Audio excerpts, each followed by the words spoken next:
Selamat siang, salam sejahtera untuk kita semua.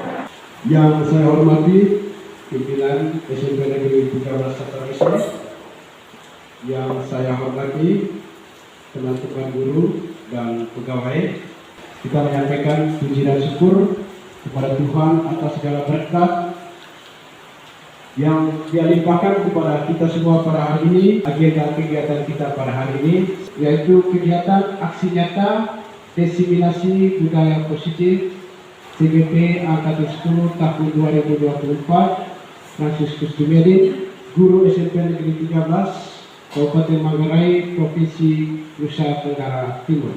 Yang pertama saya menyampaikan terima kasih terutama kepada pimpinan, teman-teman guru dan pegawai yang telah bersedia ikut bersama pada hari ini. Adapun kegiatan kita yang pertama, pengantar yang sedang kita ikuti.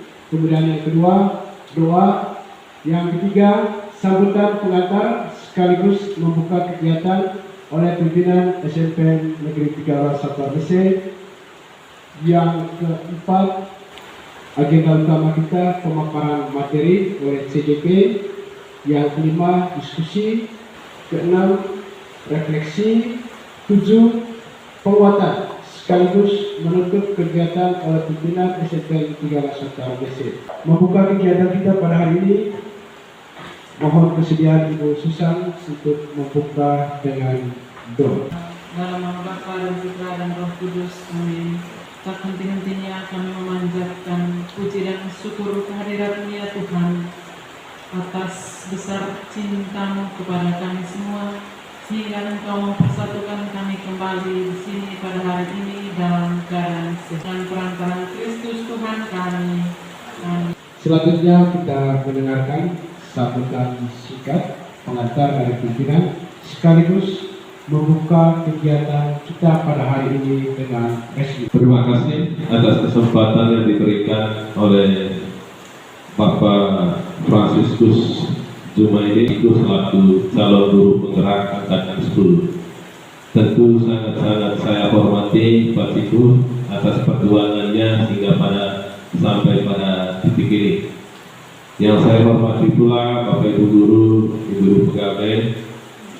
Kita tak henti-hentinya mengucap syukur atas segala rahmat, kasih dan cinta Tuhan hingga pada saat ini kita boleh duduk bersama di tempat ini untuk kita sama-sama mendengar sekaligus menyimak apa yang disampaikan atau materi yang disampaikan oleh Pak Siku, Bapak Sikus ini selaku calon guru penggerak Angkatan 10 dengan judul diseminasi budaya positif.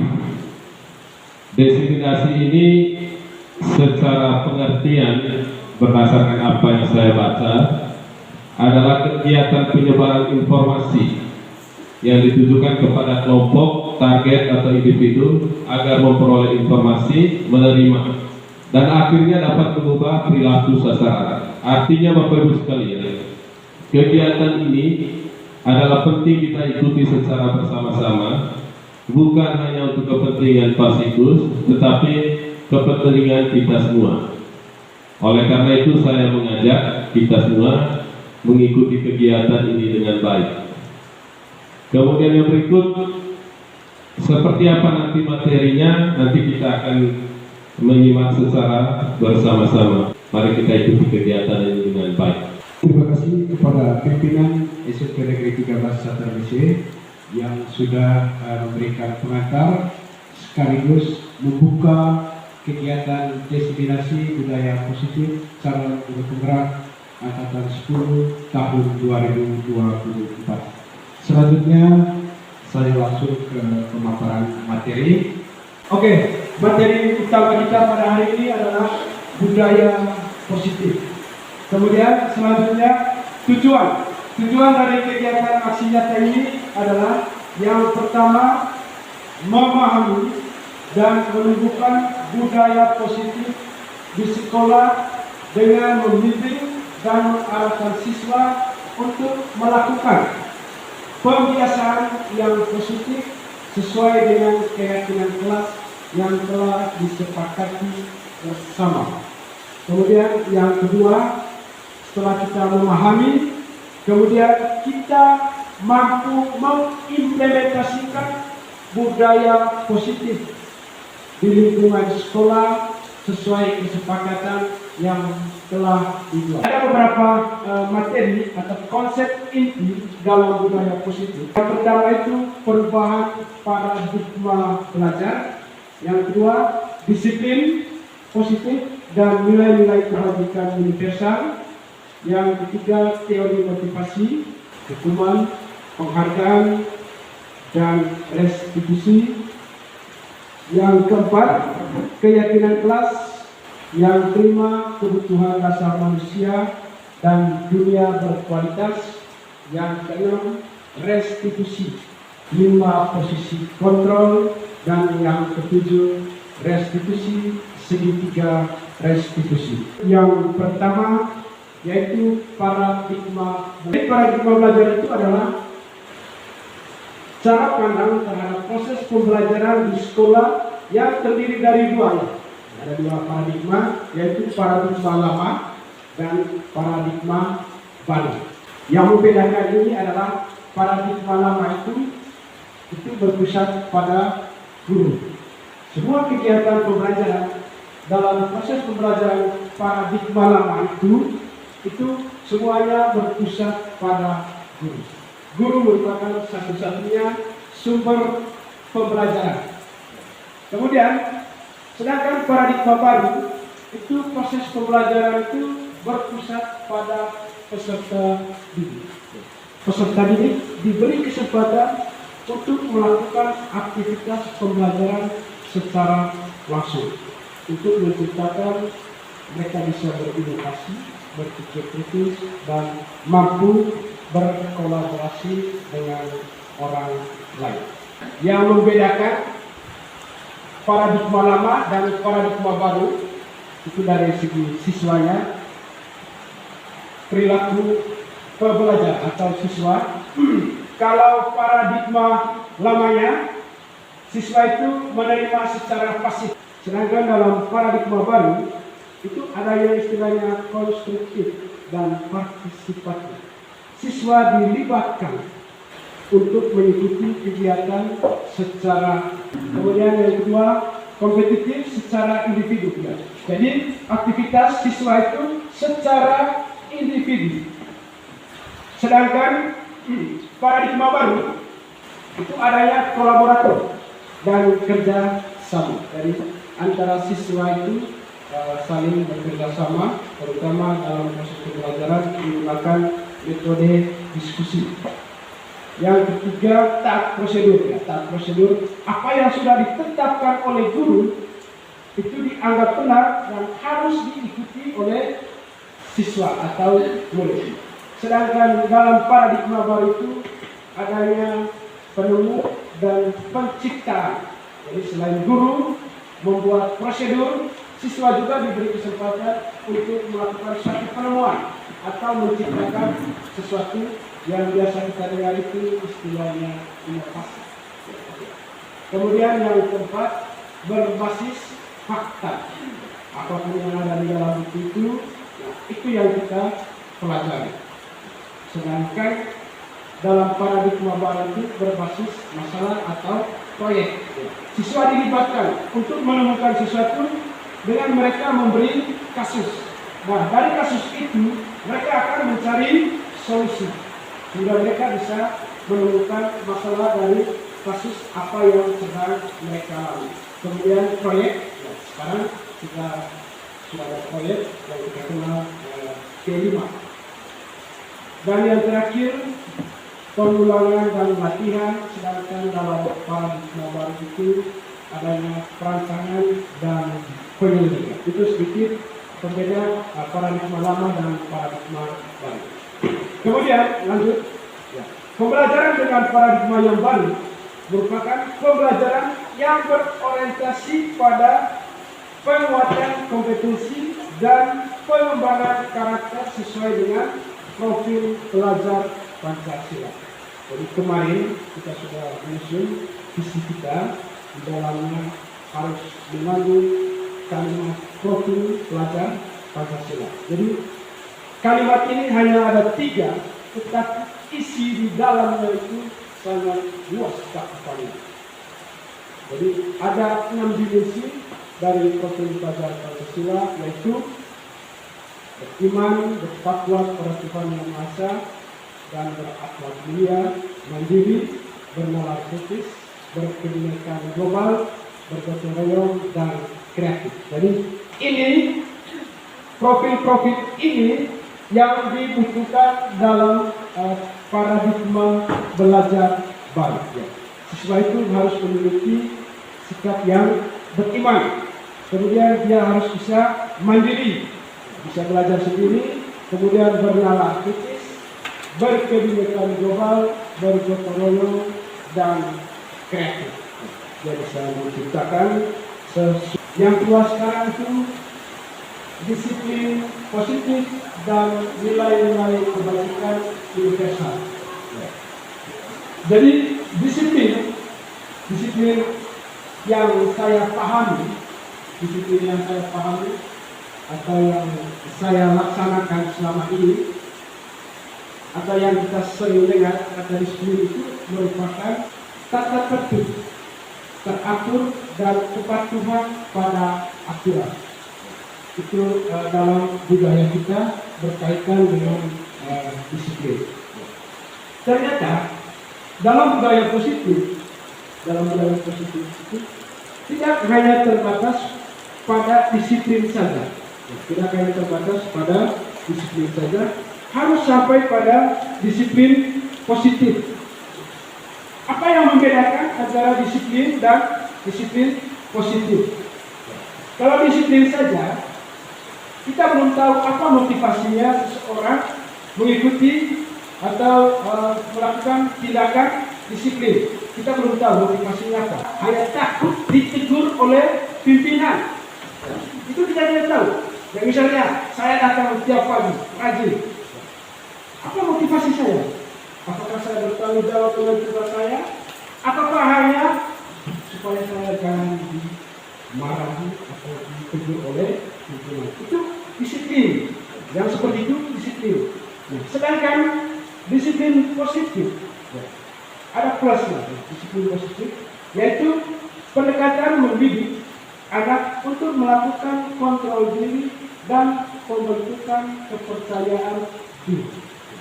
Pendekatan disiplin positif untuk menjadikan seseorang murid atau kita atau pengikut paham betul alasan mengapa mereka mengikuti suatu aliran atau ajaran tertentu, sehingga motivasi yang terbangun adalah motivasi intrinsik. Kalau di disiplin saja tadi itu, di situ ada motivasi eksternalnya, ada motivasi intrinsiknya. Kalau motivasi intrinsiknya itu adanya niat dari dalam, kita bertanggung jawab dengan tugas kita, itu motivasi intrinsik. Kalau motivasi eksternal tadi, kita hanya untuk supaya kita tidak ditegur atau tidak merasa enak dengan orang lain, itu motivasi eksternal, tidak adanya niat dari dalam. Jadi itu yang membedakan antara disiplin dan disiplin positif. Makanya diharapkan kita di lembaga pendidikan disiplin positif ini maka perlu kita perhatikan dan kita implementasikan dalam menjalankan tugas kita setiap hari. Yang berikut, setelah kita membahas tentang disiplin itu, ada motivasi perilaku manusia. Masih ada kaitannya dengan disiplin tadi. Jadi motivasi manusia dalam melakukan sesuatu itu Diane Boston dalam bukunya Restructuring School Discipline, mudah-mudahan tidak salah ini. Itu judul bukunya Diane Boston, School Discipline, yaitu motivasi perilaku manusia itu ada 3 macam. Jadi ada 3 alasan atau 3 motivasi manusia melakukan sesuatu. Ya. Yang pertama itu menghindari hukuman. Yang kedua untuk mendapatkan imbalan. Dan yang ketiga menghargai diri sendiri. Di situ ada 3 motivasi, tetapi 3 motivasi ini ya bisa dibedakan menjadi 2. Motivasi yang pertama dan motivasi yang kedua itu motivasi yang sifatnya eksternal, disebabkan pengaruh dari luar. Misalnya anak-anak kita mengerjakan tugas, mereka mengerjakan tugas bukan karena niat mereka sendiri, hanya takut jangan sampai kena marah atau sanksi. Itu adalah motivasi eksternal. Atau misalnya saya masuk kelas supaya anak-anak tidak memberikan persepsi kepada saya guru yang malas, atau jangan sampai saya dimarahi oleh pimpinan atau kena teguran. Itu motivasi eksternal, menghindari hukuman, kemudian mendapatkan imbalan. Diharapkan kita sebagai guru kita bisa menampilkan atau melaksanakan aktivitas kita itu didasari oleh motivasi intrinsik. Jadi motivasi intrinsik tanpa kita harus takut dengan orang lain atau tidak merasa enak dengan pimpinan kita. Jadi kita melaksanakan tugas itu atas dasar tanggung jawab kita sendiri, tanpa dipengaruhi oleh pihak lain, karena itu merupakan tugas pokok kita, apalagi kita sebagai guru. Jadi guru ini selain dia bisa memberikan pengetahuan kepada peserta didik, dia juga harus menampilkan karakter yang baik di depan anak-anak dan juga kepada masyarakat. Jadi motivasi yang ketiga ini diharapkan kita bisa mampu menerapkannya baik kepada kita diri sendiri maupun kepada anak-anak kita yang sedang duduk di bangku pendidikan. Yang pertama tadi menghindari hukuman. Ya. Jadi motivasi ini merupakan tingkat terendah dari motivasi perilaku manusia. Biasanya orang yang motivasinya seperti ini, dia akan bertanya, apa yang akan terjadi apabila saya tidak melakukan? Misalnya anak-anak, apa yang terjadi jika saya tidak mengerjakan tugas? Tapi saya mendapatkan sanksi, hukum, atau duduk di luar kelas, atau bagaimanapun dalam bentuk sanksi. Kemudian sebenarnya mereka sedang menghindari permasalahan yang mungkin muncul dan berpengaruh pada mereka secara fisik, psikologis, maupun tidak terpenuhnya kebutuhan mereka bila mereka tidak melakukan tindakan tersebut. Contoh, sebagian siswa mengerjakan tugas karena takut dimarahi oleh guru, itu namanya menghindari hukuman. Kemudian yang kedua, motivasi yang kedua, mendapatkan imbalan. Orang yang berperilaku untuk mendapatkan imbalan atau penghargaan dari orang lain, orang dengan motivasi ini akan bertanya, apa yang akan saya dapatkan apabila saya melakukan? Ini tuntutannya itu tidak mendapatkan imbalan atau penghargaan atau pujian dari orang lain. Kemudian yang berikut, mereka melakukan sebuah tindakan untuk mendapatkan pujian dari orang lain yang menurut mereka itu penting. Mereka juga melakukan sesuatu untuk mendapatkan hadiah atau pengakuan dan imbalan. Contoh dari motivasi ini adalah sebagai siswa belajar untuk mendapatkan ranking hanya agar mendapatkan penghargaan atau pujian dari guru. Kemudian motivasi yang ketiga, menghargai diri sendiri. Jadi ini tadi termasuk dalam motivasi intrinsik. Orang dengan motivasi ini akan bertanya, akan menjadi orang yang seperti apa bila saya melakukannya. Dia bertanya kepada diri sendiri. Mereka melakukan sesuatu karena nilai-nilai yang mereka yakini dan hargai, dan mereka melakukan karena mereka ingin menjadi orang yang melakukan nilai-nilai yang mereka yakini tersebut. Jadi motivasi ini yang membuat seseorang memiliki disiplin positif. Kenapa? Karena motivasi berperilakunya bersifat internal, bukan eksternal. Alasan melakukan kegiatan itu didasari oleh adanya niat atau kemauan dari dalam diri seseorang. Diharapkan kita sebagai guru, motivasi ini yang kita pegang dalam melaksanakan tugas kita setiap hari. Itu tentang motivasi. Yang berikut, kebutuhan dasar manusia. 5 kebutuhan dasar manusia. Jadi dalam kehidupan sosial, dalam kehidupan kita sehari-hari itu, kita memiliki kebutuhan. Ada 5 kebutuhan dasar yang setiap orang supaya kebutuhan ini bisa terpenuhi. Dan kita pasti mengalami hal itu. Kebutuhan yang pertama, bertahan hidup. Yang kedua, kasih sayang dan rasa diterima. Yang ketiga, penguasaan atau pengakuan atas kemampuan. Yang keempat, kebebasan. Dan yang kelima, kesenangan. Dan itu kebutuhan dasar para manusia. Sadar, tidak sadar, kita ini ada dalam diri kita. Ini kebutuhan atau harapan yang ingin kita akui baik oleh kita sendiri maupun diakui oleh orang lain. Yang pertama itu bertahan hidup. Ini pasti kebutuhan dasar, kebutuhan utama.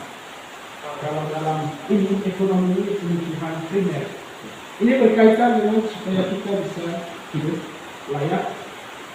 Apa saja yang berkaitan dengan ini? Makan, tempat tinggal, pakaian, keamanan, kesehatan, dan keselamatan.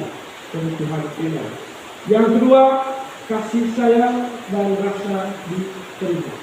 Ini kaitannya dengan hubungan sosial, hubungan kita dengan orang lain. Apa yang dibutuhkan di sini? Orang butuhkan, kita diterima. Kemudian kita dipedulikan, berbagi, bersama, kolaborasi, menjadi bagian dalam kelompok. Itu namanya kasih sayang. Misalnya kita di sini, pastinya kita tidak mau hidup sendiri, tidak bisa berbicara sendiri. Kita perlu menyampaikan segala hasrat kita itu kita bisa berbagi dengan orang lain. Dan orang ingin untuk mendengarkan apa yang kita sampaikan.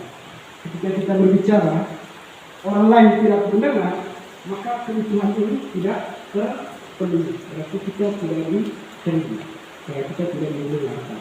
Oke. Yang ketiga, penguasaan atau pengakuan atas kemampuan. Jadi ini normal. Jika kita menginginkan bahwa kita memiliki kelebihan, kita memiliki kelebihan. Dan kelebihan itu kita tunjukkan kepada orang lain. Kemudian orang lain akan memberikan apresiasi, ucapan selamat atau segalanya. Kita membutuhkan itu. Yang keempat, kebebasan. Nah, ini yang sering terjadi kita ingin yang bebas-bebas. Rata-rata kita sekarang tidak mau hidup yang sudah diatur, hidup bebas. Itu mandiri, memiliki kesenian, mencoba hal yang baru, percaya diri. Kemudian anak-anak dengan kebutuhan kebebasan yang tinggi menginginkan pilihan mereka, perlu banyak bergerak, suka mencoba-coba, tidak terlalu pengaruh orang lain, dan senang mencoba hal baru dan menarik. Ya. Misalnya anak-anak di kelas kita sering lihat mereka itu tidak tenang. Jadi mereka punya kebutuhan itu, ya. Kebutuhan berkaitan dengan kedewasaan. Dan yang kelima itu kebutuhan senang, bermain, humor, antusiasme, dan yaitu kebutuhan dasar manusia. Yang berikut, materi yang berikut ada posisi kontrol diri. Posisi kontrol diri. Dalam materi budaya positif, ada 5 posisi kontrol tugas guru untuk mengatur, baik mengatur diri sendiri, mengatur orang lain, dan juga mengatur anak-anak. 5 posisi kontrol itu, yang pertama itu sebagai penghukum. Bagaimana kita supaya budaya positif itu bisa diterapkan? Maka dibutuhkan guru sebagai posisi kontrol. Dalam menjalankan tugas kita sebagai posisi kontrol, yang pertama ada yang namanya penghukum. Yang kedua, selain kita sebagai penghukum, guru juga dalam mendidik anak itu membuat merasa bersalah. Nanti kita lihat secara setelah ini. Kemudian yang berikut, kita juga bisa sebagai teman untuk anak-anak kita. Selain kita sebagai guru, selain kita sebagai orang tua, kita bisa memposisikan diri untuk anak-anak itu sebagai teman. Yang keempat, posisi sebagai pemantau, dan yang terakhir posisi sebagai manajer. Bagaimana implementasinya penghukum, pembuat merasa bersalah, teman, pemantau, manajer, ini semuanya kita sudah pernah lakukan. Seperti yang saya sudah sampaikan, entah kita sadar, tidak sadar, direncanakan atau tidak direncanakan, 5 posisi kontrol ini kita sering melakukan. Ya, ini penjelasan dari penerapan posisi kontrol guru. Yang pertama itu sebagai penghukum. Posisi kontrol ini itu identik ketika ada anak-anak yang melakukan masalah, apa yang kita posisikan, apa yang kita berikan kepada anak-anak. Apakah sebagai penghukum, pembuat merasa bersalah, teman, pemantau, atau sebagai manajer. Kalau kita sebagai penghukum, maka kita memberikan sanksi kepada anak-anak itu berupa sanksi fisik. Apa saja sanksinya yang kita sering terapkan ini? Mudah-mudahan nanti setelah ini pelan-pelan kita tinggalkan posisi kontrol ini. Dan saya sendiri berupaya untuk tidak memberikan hukuman kepada siswa. Susah memang. Sebagai penghukum, misalnya hormat bendera selama 1 jam, atau membentak, menunjuk-nunjuk, menyakiti murid. Kemudian hukuman berupa fisik maupun psikis. Misalnya,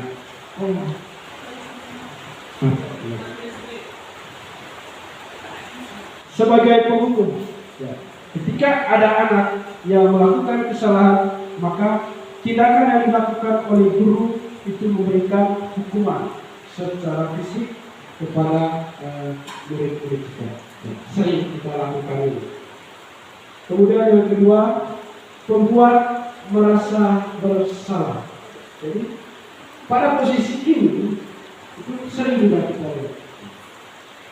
Kita mengeluarkan, kita tidak memberikan sanksi fisik, tetapi kita membuat anak-anak bahwa mereka itu membuat sesuatu yang sudah salah, membuat mereka kecewa. Misalnya kata-kata yang sering kita pakai pada saat kita menggunakan posisi ini, kita merasa bersalah, misalnya saya sangat kecewa, misalnya saya sangat kecewa dengan kamu. Setiap hari kamu terus, tidak pernah berubah. Kamu ini bagaimana? Itu membuat anak-anak itu percaya dirinya semakin tahu. Kita menggunakan kata-kata seperti itu. Bahkan saya juga sering menggunakan kata-kata seperti itu. Dan memang keadaan itu sudah seperti itu. Kemudian yang ketiga sebagai teman. Sebagai teman, posisi guru, kita menganggap anak-anak kita itu bukan sebagai murid, tetapi kita menganggap mereka itu sebagai teman. Dan mereka menerima itu. Tetapi sebagai teman, ada dampaknya. Itu ada dampak positifnya, ada dampak negatif. Dampak negatif ketika kita berperan sebagai teman, yang pertama itu anak-anak itu merasa ketergantungan kepada kita. Karena tidak semua guru itu menerapkan posisinya sebagai teman. Dia merasa tergantung kepada kita. Suatu saat ketika kita tidak ada, maka dia merasa kehilangan. Itu dampak negatif. Kemudian dampak negatif yang kedua yang saya alami, kalau kita terapkan posisi kita sebagai kontrol, kadang juga anak-anak tidak bisa mengontrol diri. Mereka berlebihan. Mereka menganggap kita ini seperti anak-anak. Karena kita buat mereka supaya mereka tidak berlebihan, tetapi mereka tidak paham. Mereka tidak paham. Itu dampak negatifnya guru berposisi sebagai teman. Kemudian yang keempat, pemantau.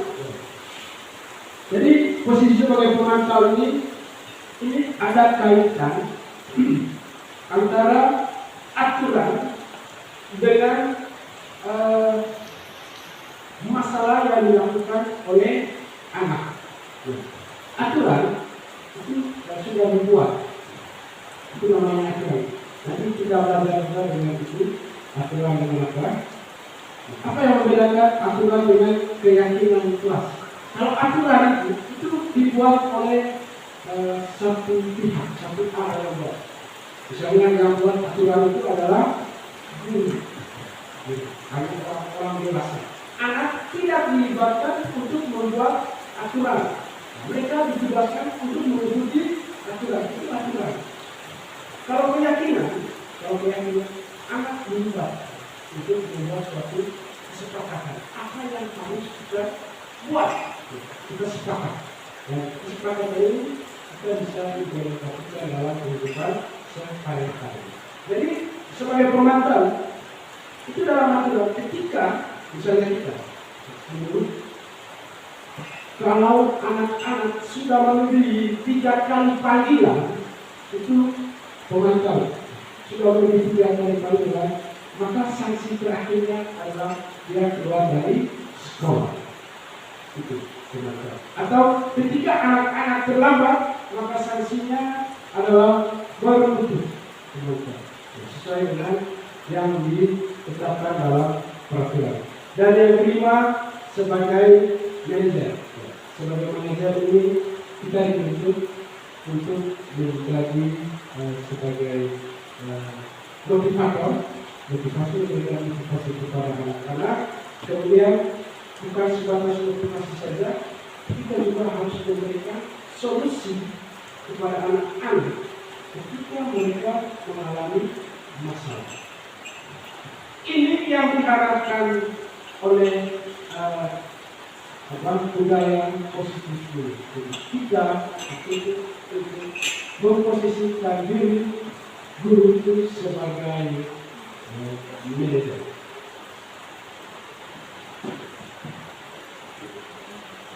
Yang berikut keyakinan kelas. Ya.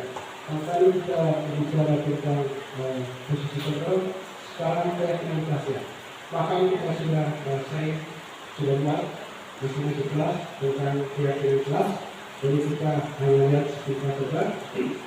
Jadi keyakinan kelas merupakan metode untuk menumbuhkan kembali disiplin positif yang didasari oleh motivasi dari dalam diri melalui kesepakatan kelas. Jadi sesuatu kita buat berdasarkan kesepakatan bersama. Kemudian pembentukan keyakinan kelas ini sudah. Jadi keyakinan kelas bersifat lebih abstrak dan secara umum daripada peraturan. yang berisi dan konkret. Yang kedua, keyakinan kelas berupa pernyataan-pernyataan universal. Yang ketiga, pernyataan keyakinan kelas senantiasa dibuat dalam bentuk positif. Yang keempat, keyakinan kelas hendaknya tidak terlalu banyak sehingga mudah diingat dan dipahami oleh semua warga kelas. Yang kelima, keyakinan kelas sebaiknya sesuatu yang dapat diterapkan di lingkungan kelas atau lingkungan sekolah. Yang keenam, semua warga kelas hendaknya ikut berkontribusi dalam pembuatan keyakinan kelas lewat kegiatan cuma pendapat. Dan yang ketujuh, bersedia meninjau kembali keyakinan kelas dari waktu ke waktu. Ini berkaitan dengan refleksi.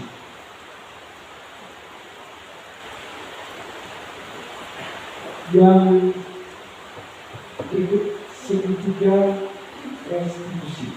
Ya. Jadi ini materi yang terakhir berkaitan dengan budaya positif. Ya. Ada istilah segitiga restitusi. Jadi untuk teman-teman yang sudah mengikuti pendidikan kultural dan mereka paham ini, dari segitiga restitusi itu bagaimana kita bisa menyelesaikan masalah terhadap anak-anak yang melakukan pelanggaran terhadap peraturan. Dan mungkin Ibu Fatih selaku guru BK juga ini pernah mendapatkan pelajaran tentang segitiga restitusi. Segitiga restitusi merupakan proses menciptakan kondisi bagi murid untuk memperbaiki kesalahannya sehingga karakter mereka lebih kuat ketika kembali pada kelompok guru. Bagaimana upaya guru ketika menyelesaikan kasus anak-anak supaya anak-anak tidak merasa atau membutuhkan waktu yang sangat lama ketika dia sudah melakukan kesalahan dan dia malu untuk berkumpul bersama teman-teman atau bahkan dia tidak sampai datang ke sekolah supaya dia merasa bersalah yang berkepanjangan. Itu segitiga restitusi. Kemudian karakter yang ada dalam segitiga restitusi ini adalah kita memberikan solusi kepada anak ketika anak-anak sedang melakukan kesalahan. Ya. Jadi dalam penerapan segitiga restitusi ada 3 tahap yang perlu kita lakukan. Yang pertama itu menstabilkan identitas, yang kedua validasi tindakan yang salah, dan yang ketiga atau yang terakhir menanyakan keyakinan. Memang segitiga restitusi ini kalau kita lihat kita sebagai orang terakhir sepertinya melebar. Tetapi kalau kita laksanakan tahap demi tahap dalam segitiga restitusi ini, saya yakin kita bisa melakukannya. Yang pertama itu menstabilkan identitas. Ketika ada anak-anak yang sedang mengalami masalah, maka ketika kita panggil untuk menyelesaikan masalah, maka langkah yang pertama yang kita lakukan adalah menstabilkan identitas, membuat dia merasa tenang, jangan sampai dia merasa takut atau merasa malu. Kita menciptakan situasi atau kondisi supaya anak ini merasa tenang ketika dia sedang menghadapi masalah. Itu kita selama ini kita katakan kalau jadi dalam segitiga restitusi tahap pertama, meskipun dia sudah melakukan kesalahan yang sangat fatal sekali, ini menurut teori segitiga restitusi. Yang pertama yang kita lakukan adalah menstabilkan identitas. Tujuannya untuk mengubah identitas anak dari orang yang gagal merasa bersalah karena melakukan kesalahan menjadi orang yang sukses. Dalam menstabilkan identitas ada banyak kalimat atau ungkapan yang kita sampaikan kepada anak-anak. Yang pertama itu misalnya kita memanggil anak, dia sedang melakukan kesalahan, supaya dia tidak merasa takut, tidak merasa malu, atau merasa tidak enak. Yang pertama, kalimat-kalimat yang biasa digunakan, misalnya teman agak lebay buat kita. Yang pertama, berbuat salah itu tidak apa-apa, membuat anak itu menjadi tenang. Itu beberapa kalimat. Kemudian yang kedua, tidak ada manusia yang sempurna. Bagi anak-anak ini juga upaya untuk dia nanti bisa mengungkapkan kejujuran atau isi hatinya.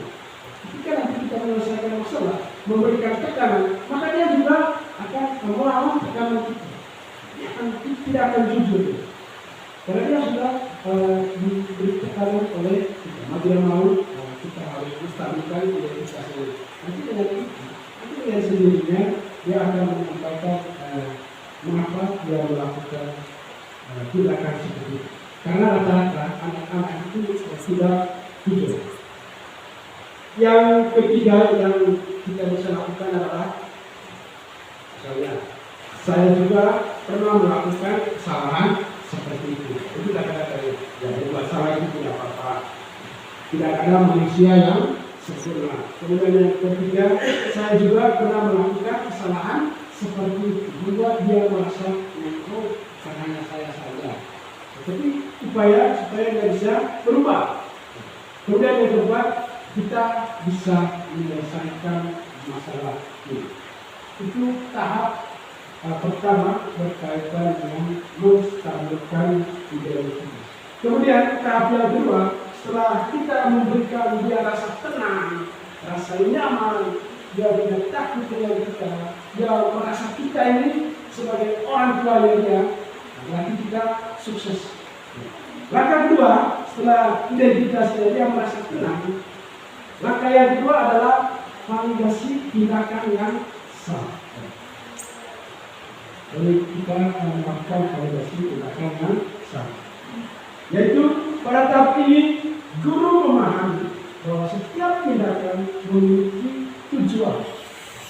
Setiap kita melakukan tindakan itu tentunya memiliki tujuan, baik itu tujuan positif maupun tujuan negatif.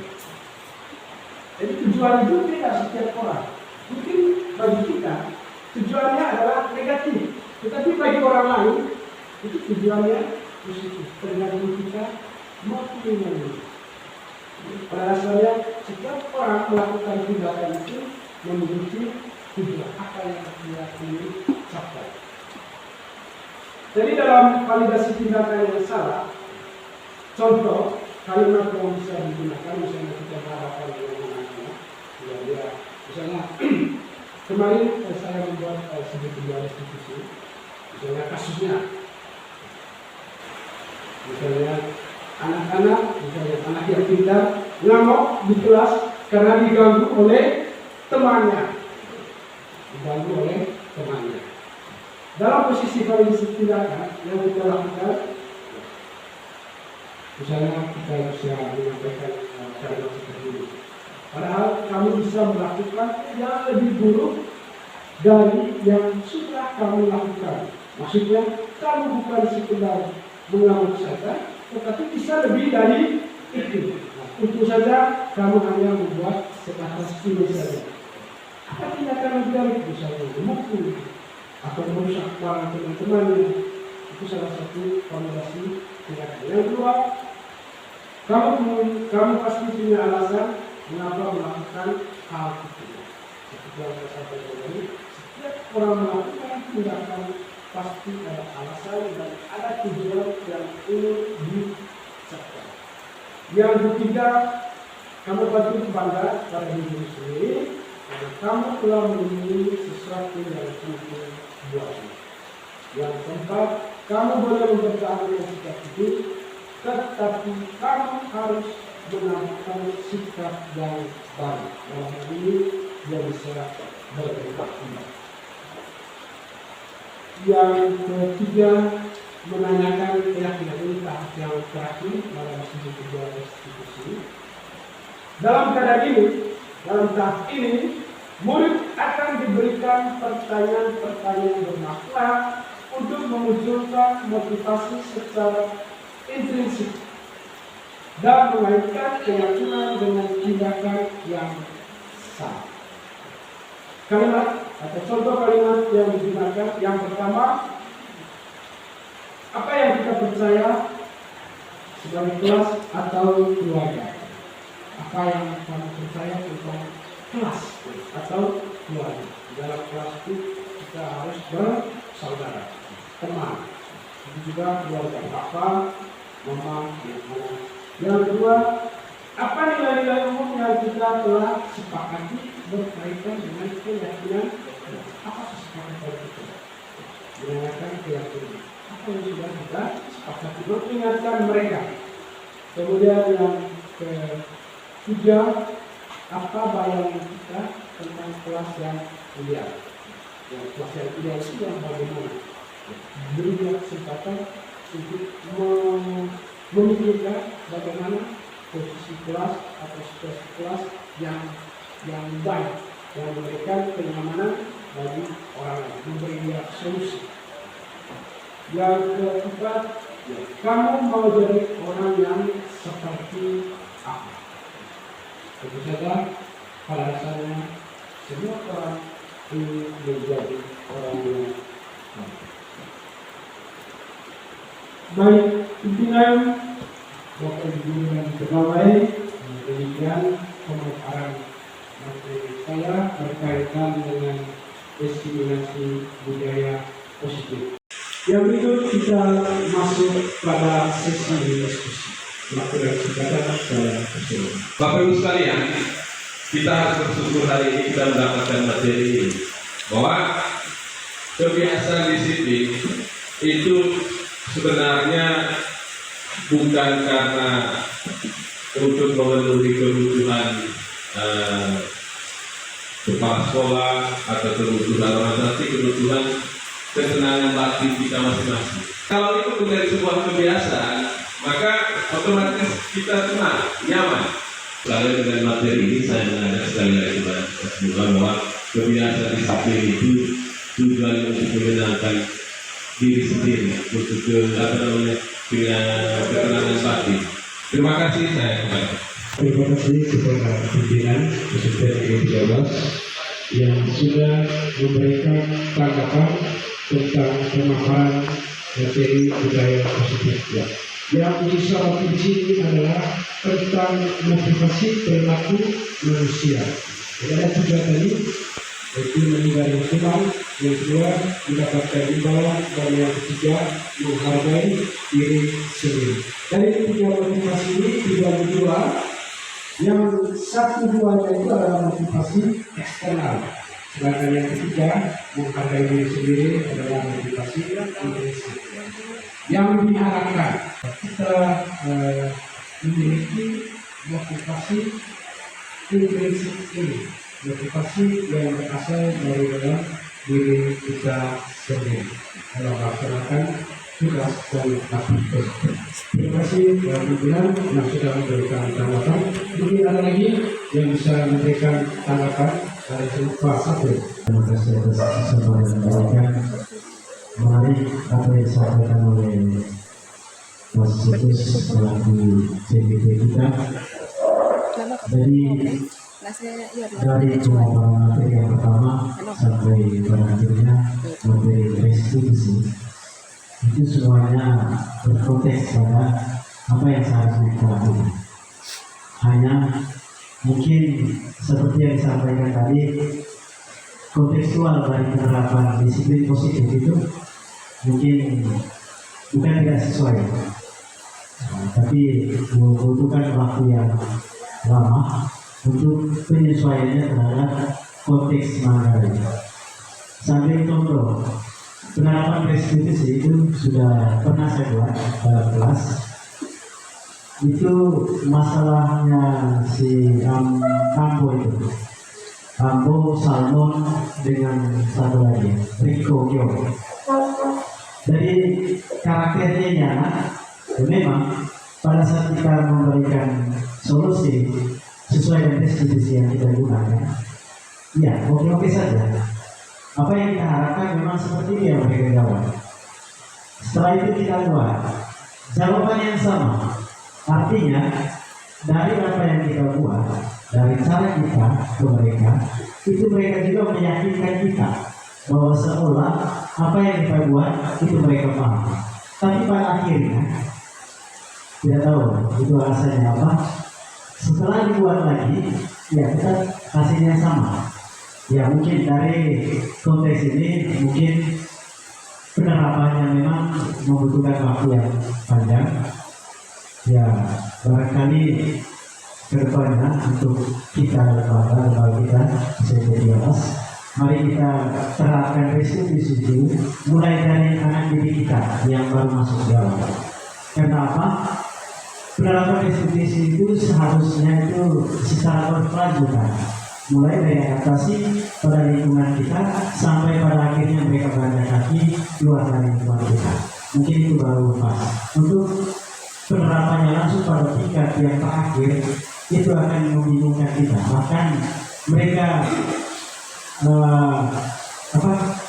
mengkritis kita dalam arti menguji. Mereka seolah tahu atau paham soal itu. Jadi mungkin itu dari saya. Terima kasih. Tanggapan yang disampaikan oleh peserta itu sering terjadi. Sehingga dalam CGP juga pertanyaan seperti itu. Karena tidak sesuai dengan teori segitiga restitusi dengan keadaan di lapangan. Hal yang kedua, mungkin kita ingin masuk dalam kita sebagai orang yang berada dalam masa transisi. Jadi kita dulu kalau sekolah atau SD kita mendapatkan pendidikan itu beda dengan pendidikan yang sekarang. Kita upayakan itu saja dan kita semua mari kita sama-sama menerapkan segitiga restitusi itu. Siapapun atau kalau kita baca di Google dan YouTube, semua orang mengkampanyekan tentang segitiga restitusi ini dalam menyelesaikan masalah ini. Sehingga mau tidak mau harus mulai mencoba. Terima kasih. Memang pendekatan pelayanan kita terhadap peserta ini bertolak belakang dengan teori-teori yang kita dapatkan.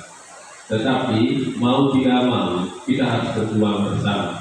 Kita harus bisa merumuskan satu strategi yang tepat. Bagaimana supaya pendekatan segitiga restitusi itu bisa diterapkan di SDN 13 ke depan.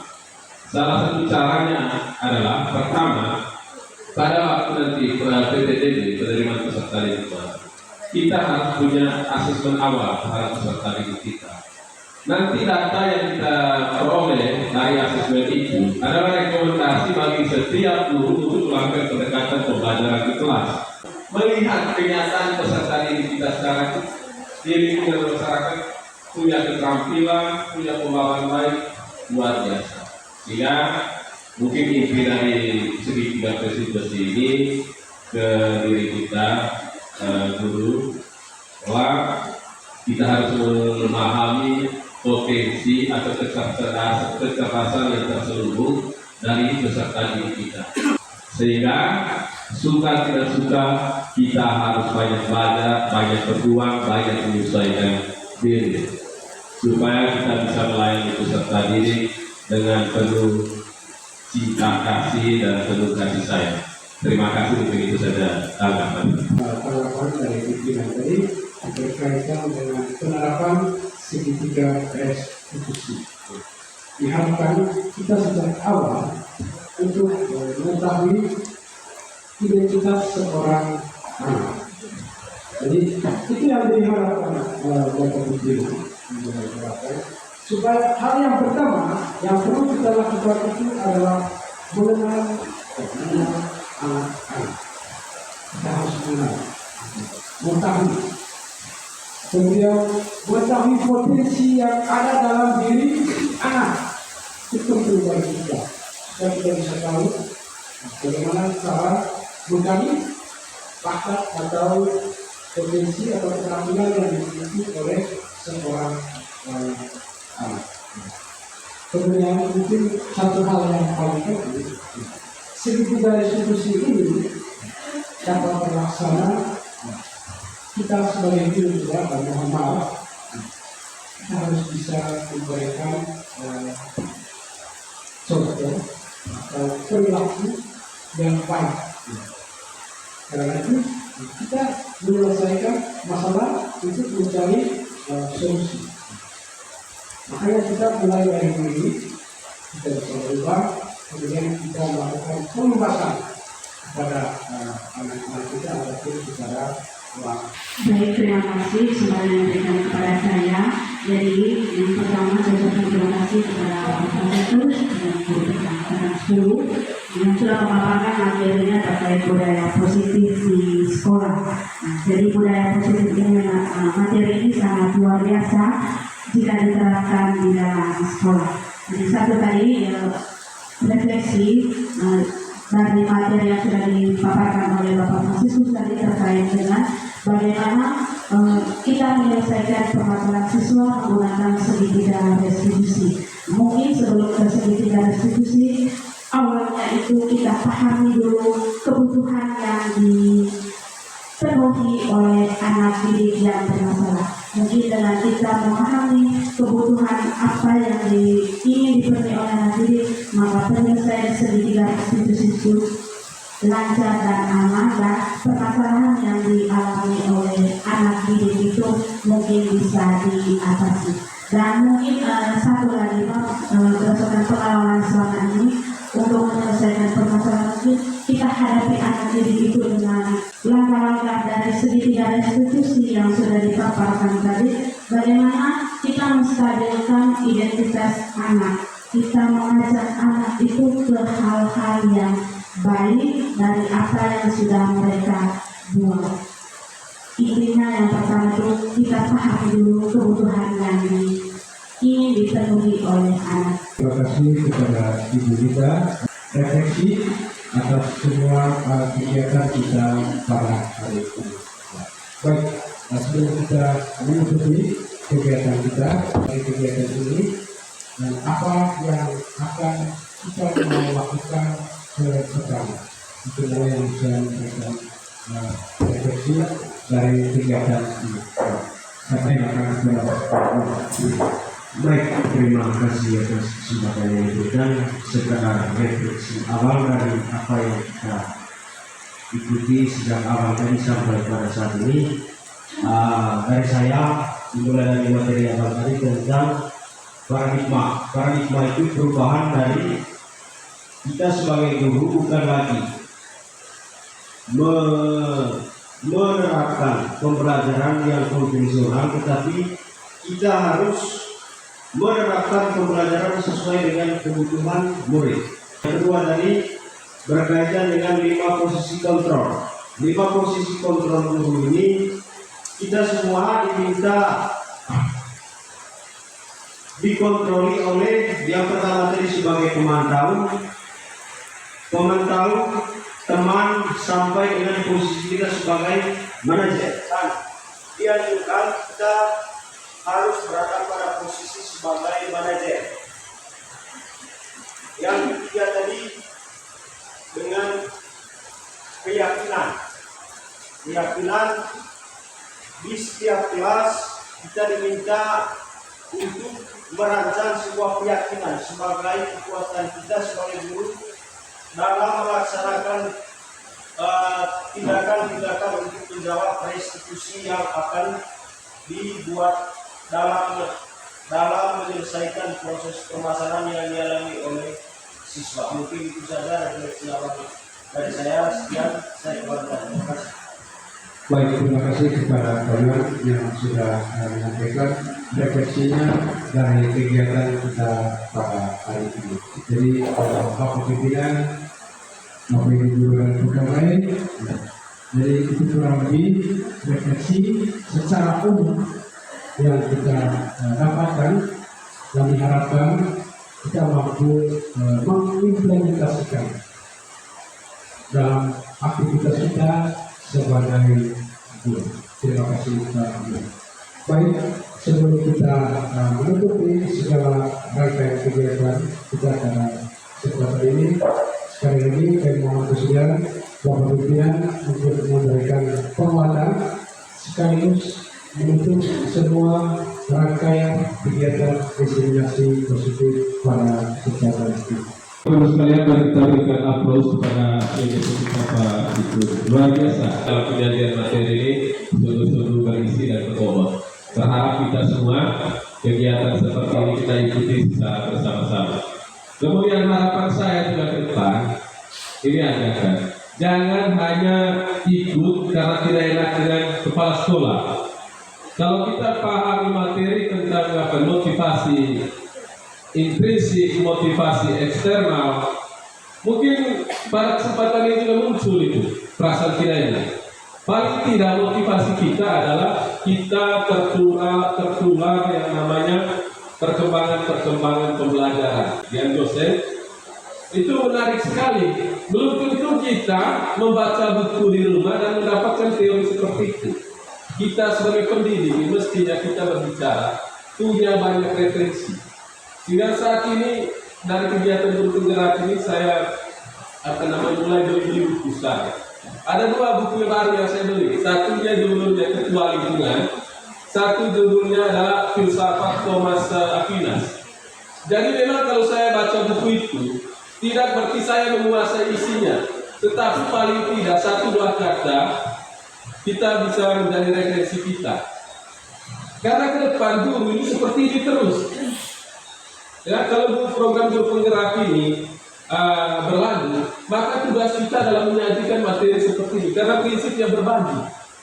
Bagaimana kita mampu menyajikan materi dengan baik kalau kita tidak punya referensi, sulit untuk dipercaya. Terima kasih banyak. Ini ajakan untuk kita semua, terutama ajakan untuk diri saya sendiri. Memang harus kita mulai sekarang perkuat literasi agar kita memiliki banyak referensi. Kemudian berikut, jangan ada anggapan itu kan kegiatan guru penggerak. Jangan, bersyukur kepada teman-teman yang sudah berproses dan memiliki sertifikat guru penggerak. Dari ancaman buat teman-teman yang guru penggerak, kalau misalnya mereka punya ilmu tidak berbagi. Tetapi kalau mereka beri kesempatan seperti ini, kita harus bersyukur. Kita harus bersyukur karena ilmu dari ilmu dibagi kepada kita semua. Kita semua sebenarnya bisa, kuncinya kita punya kemauan, ada niat baik, begitu. Tetapi kalau kita pasrah, memang bagaimanapun jangan berharap dapat itu ini kalau kita tidak berjuang. Kemudian Bapak Ibu sekalian, sekali lagi saya mengucapkan terima kasih banyak kepada Pak Titus yang telah menyajikan materi dengan baik. Terima kasih juga atas atensi dari Bapak Ibu semua yang hadir pada kesempatan ini. Kemudian dari saya mohon maaf atas segala kekurangan, mungkin kami tadi tidak mengikuti 100% materi ini. Bapak Ibu sekalian, dengan demikian seluruh kegiatan kita pada hari ini, saya selaku penanggung jawab atau pimpinan Lembaga UPTD 13 Kota BC mengakhiri semua kegiatan ini. Dengan demikian, memohon berkat rahmat Allah yang Maha Kuasa dan seizin kita semua, Bapak Ibu, secara resmi saya tutup. Tempat ini saya menyampaikan terima kasih kepada pimpinan, kepada teman-teman semua. Saya menyiapkan waktu Bapak Ibu. Kemudian yang kedua, saya menyampaikan mohon maaf. Mungkin apa yang saya lakukan tidak berkenan, tidak sesuai dengan harapan dari Bapak Ibu. Dari tempat ini saya menyampaikan mohon maaf. Kita terus berbagi, saling berbagi supaya kita tetap berkolaborasi. Itu saja saya mengikuti seluruh rangkaian kegiatan kita pada hari ini kita tutup dengan doa. Dengan Bapa dan Putra dan Roh Kudus. Amin. Allah Bapa yang Maha Baik, puji dan syukur kepada Tuhan atas berkat dan berkat kepada kami. Amin. Ya Allah, dan kami dalam dalam Kristus Tuhan kami. Allah Bapa dan Putra dan Roh Kudus. Amin. Bagaimana kabar kalian hari ini?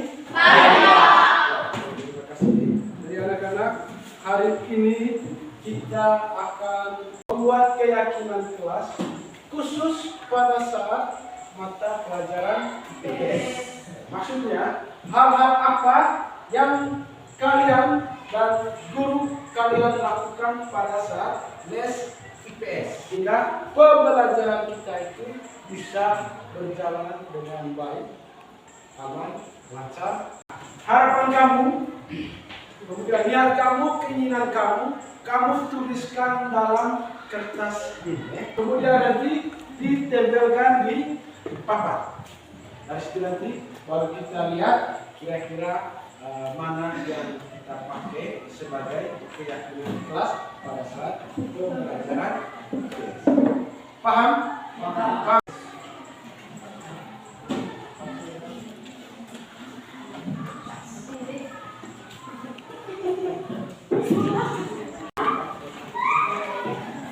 Apa yang kamu buat supaya pembelajaran ini dapat kamu paham, dapat kelas itu dapat berjalan dengan baik, kelas itu dapat menghasilkan kelas yang menarik, tidak membosankan, tidak melupakan. Apakah hal ini kesempatan untuk bertanya atau apa lagi yang lain. Pokoknya yang kamu inginkan pada saat sekarang silakan tempel apa yang kalian tulis di papan. Mulai dari deretan ini. Silakan tempel. Ya. Sudah? Ya, berikut.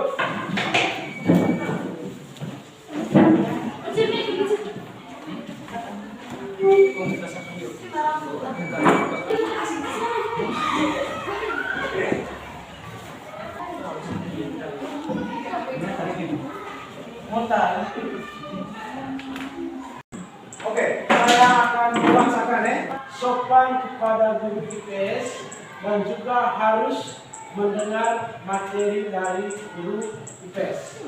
Sebelum memulai mata pembelajaran IPS, kita harus menyapa guru IPS dan juga harus jujur. Baik anak-anak, setelah kalian tadi sudah menulis semua di papan, kemudian dirangkumkan dengan beberapa poin yang penting sehingga menghasilkan kesepakatan kelas. Berikutnya saya akan membacakan rangkuman dari apa yang kalian tuliskan di papan.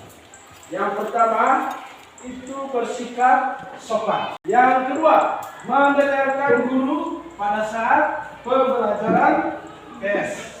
Yang ketiga, melakukan ice breaking. Kemudian yang keempat, berdoa sebelum memulai pembelajaran. Yang berikut, mengerjakan tugas dengan tepat waktu. Yang keenam, bersikap disiplin. 7. Bersikap jujur. 8. Guru menciptakan suasana yang nyaman dan menyenangkan. 9. Guru IPS membuat ringkasan materi.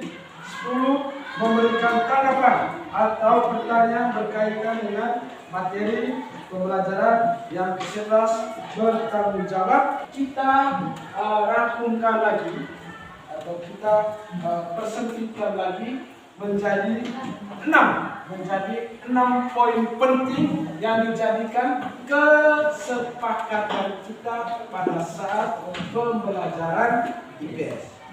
Jadi ke-6-nya itu yang pertama itu beriman dan bertakwa kepada Tuhan yang Maha Esa.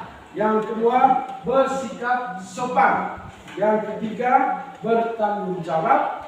Yang keempat, bersikap disiplin. Yang kelima, suasana kelas yang nyaman dan menyenangkan. Dan yang keenam, menghargai dan menghormati sesama. Jadi inilah yang dijadikan sebagai kesepakatan kelas kita. Untuk itu, supaya kita bisa melaksanakan ini, kita perlu dokumentasikan dengan menulis di kertas manila yang akan dipajangkan di kelas.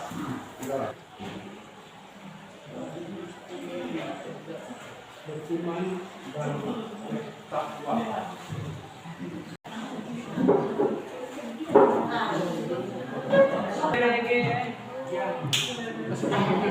Oke anak-anak, demikian kesepakatan yang kita sudah buat.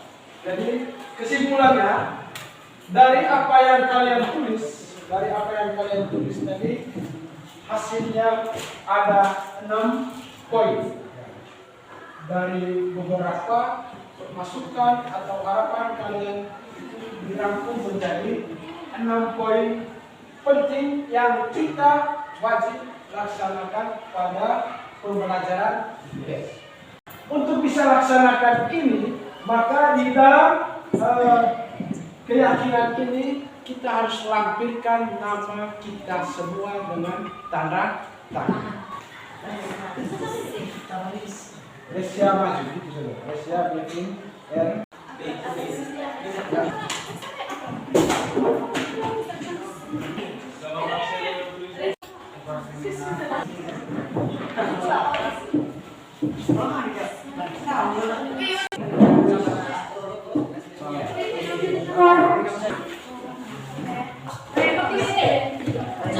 Terima kasih atas partisipasi, atas kerjasama.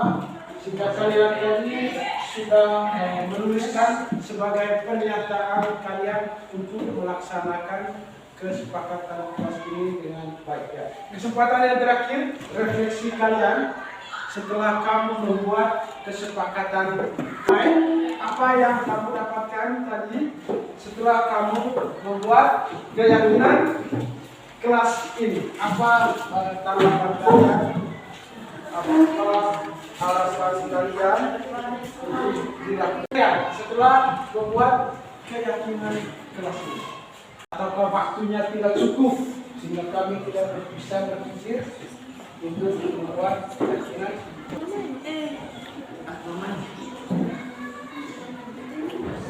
Sudah?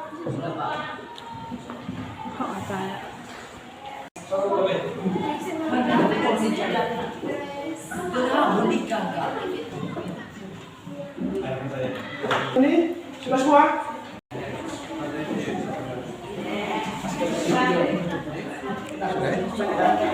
Oke, demikian.